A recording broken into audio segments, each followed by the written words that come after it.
Hi guys, ito po ang Gummy Digs Vlog. Gumagawa tayo ng mga video patungkol sa pagre-repack ng mga gummy candy, manipis crackers, sampalok, daily sweet beans, at iba pang mga kotkotin. Guys, ang Gummy Digs Vlog nagpapasalamat sa lahat ng mga subscribers at lahat ng mga nanonood sa mga video ng Gummy Digs Vlog. Thank you guys! Kung magustuhan nyo mga ganitong klaseng video, please subscribe at gawin nyo rin para lahat tayo ay kumita. Ang re-repackin natin ngayon, peanut garlic hot spicy.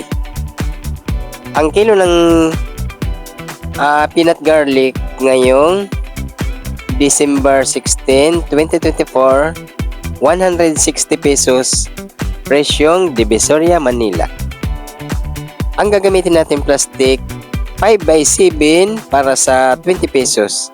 Kailangan lang guys, bibilisan natin ang pagre-repack nitong mani para hindi siya sumingaw.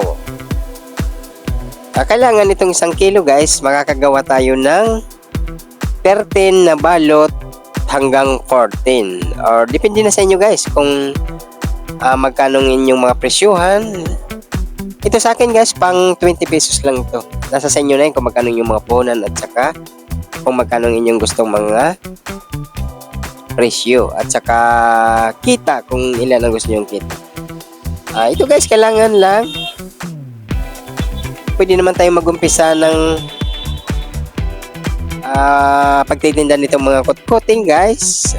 Sa 1 kilo muna ang ating bibilhin para masusubok natin ng ating mga lugar kung gaano siya kabili guys. Nasa sa inyo na guys.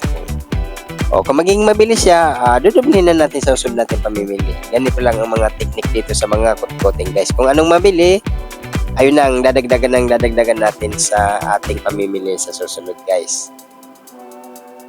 Ito pwede naman natin to guys, mabibili natin to sa mga palengke na malapit lang sa ating mga lugar.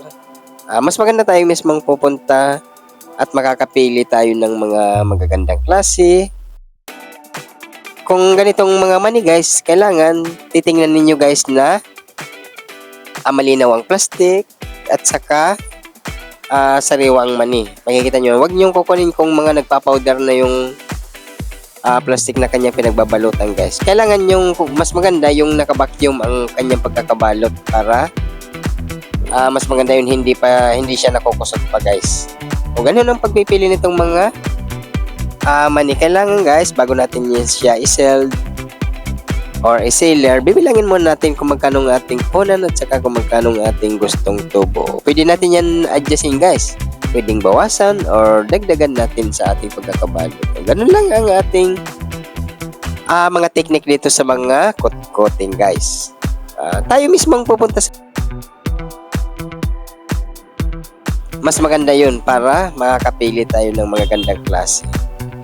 At saka sa presyo guys, doon tayo sa may mga nag-wholesale price para mas malaki ang matitipid natin sa puhunan.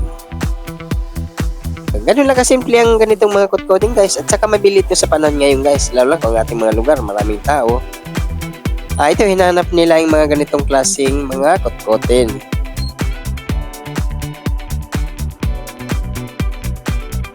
Mga mani, mga gummy candy, yan ang mga mabili ngayon sa panahon ngayon guys ng ating mga kababayan. Ganun lang ang ating pagsisell nito guys. Mas maganda kung may seller tayo para mas mabilis natin siya sell or may sasara guys. Ganun lang ang technique nitong mga kotkotin na ating pwedeng pagkakitaan. Ito, sasabit lang natin to guys sa alamari. Mamaya makikita natin ang ating pagkasabitan. Or pwede naman i-display yan sa mga basket or anong pagdi-display natin. Kung may pisto tayo guys, alam mo, mayroon tayong bintana or anumang pisto natin. Mas maganda yung open lang siya. Yung wala siyang screen para mas kitang-kita sa labas ng ating mga kababayan. Yan mas maganda. Yung nahawakan ng ating mga kababayan or ng ating mga customer. Para sila na mismong pipili at saka makakapag pili ng ating mga paninda.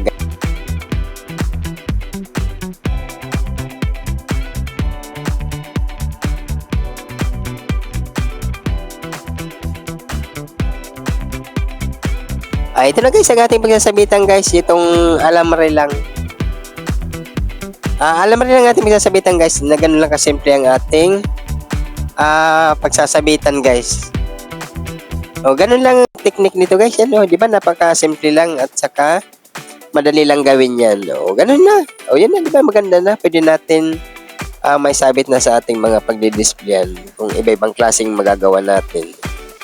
Guys, nagpapasalamat ang Gamidigs Vlog sa lahat ng mga subscribers at lahat ng mga nanonood sa mga video ng Gamidigs Vlog. Thank you guys.